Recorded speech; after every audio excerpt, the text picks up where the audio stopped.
Hey, what is going on, guys? Pineapple Sway. I was having you guys a bit of a different video as I'm recording this from a studio, not my current setup.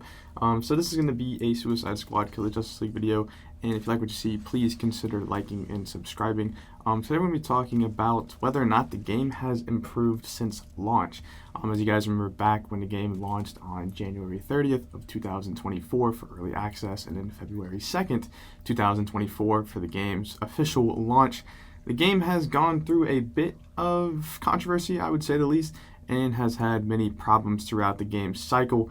But I'm here to say today that no matter what the internet trolls has to say, the game has made many steps and vastly improved since the game first launched. I remember when the game first launched, no one could even play early access because the servers were down and, the online server components were barely working.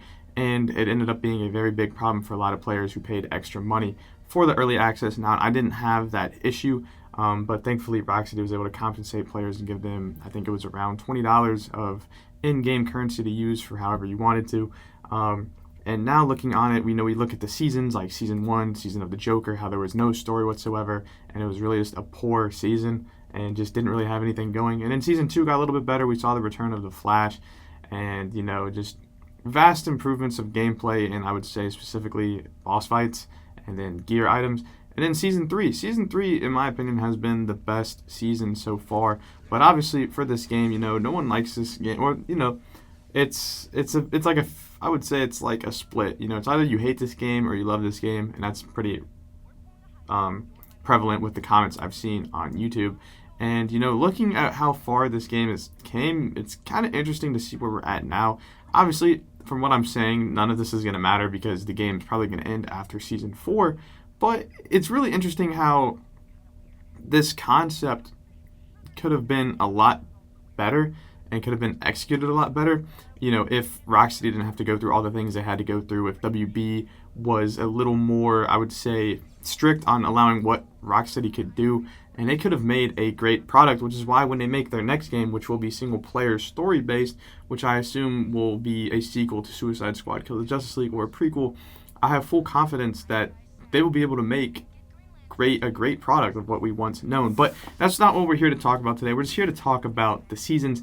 I will explore this concept later on with I'm not going to spoil it, but it will be the first feature in channel history. There will be someone else featured on the channel when I explore this topic again, once all 4 seasons are complete. So yeah, back to what I was saying.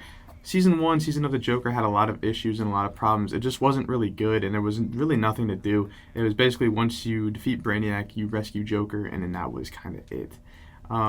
Season 2 had a little more, I would say, meat to it. Obviously, we had to rescue the Flash. Still no in-game explanation to what led to the Flash's rescue or why we were able to rescue him. It's a lot of questions. And even to, just how they introduced, corrupted items, Master 5 gear. There was a lot of quality of life improvements to make the game a little bit better and a little bit more enjoyable and more player-friendly for players who just want to hop on and play as they please, or players who really want to take it to the next step and grind and really knock out those mastery levels. Even with the mastery level increase up to 1,000, and even to now, it's still at 1,000, but looking at what we have now, one of my favorite things about this season, Season 3, and which is how I just kind of know that the game is going to get a lot better, you now basically, you get a guaranteed corrupted item every boss fight in Season 3, which is practically unheard of, especially going back to Season 1, Season 2, when you tried to get corrupted items, or I think Season 2, when you tried to get corrupted items. I remember for Season 2, for me, or Season 1, excuse me, Season 1 was glitched, so I never even was able to get a corrupted item. I only got the coin, the corrupted coin, and then Season 2, I think I played the Brainiac boss fight, the Rescue the Flash boss fight, over 60 times, and I think I only got 2 or 3 corrupted items, including the free one, and the only corrupted items I got was the grenade. So, it's just amazing to see, they are listening, they are trying to make this game the best, and when I see people online saying that, the seasons are just getting worse and worse and worse, it's are you really even playing the game, or are you just trying to make a hate video for clicks, because obviously talking bad about this game is probably the most popular thing you can do on YouTube, as we've seen a lot of YouTubers who are basically nobodies rise to fame because of hating on this game. And well, I'm the opposite. I mean, I've kind of risen to fame because I actually enjoy the game and I genuinely enjoy playing it. But back to what I was saying, like Season 2 also, just other small, I mean, we're not talking about great improvements, but comparing to what we once had to what we have now, it's kind of just amazing to see, like, wow, okay, the game is improving. If it just would have been like this at launch, it could have been a smooth launch for Suicide Squad Kill the Justice League. Obviously, that's not the case because we wouldn't be making this video today. And, looking at it now, like, I mean, the Brainiac boss fights would take like 40 to 50 minutes. So when you would get no corrupted gear after that 40 to 50 minute run, it would be so demoralizing as a player because you're just like, why did I just waste my time doing this? And now the Brainiac boss fight, you can finish it in like 10 minutes, which is amazing.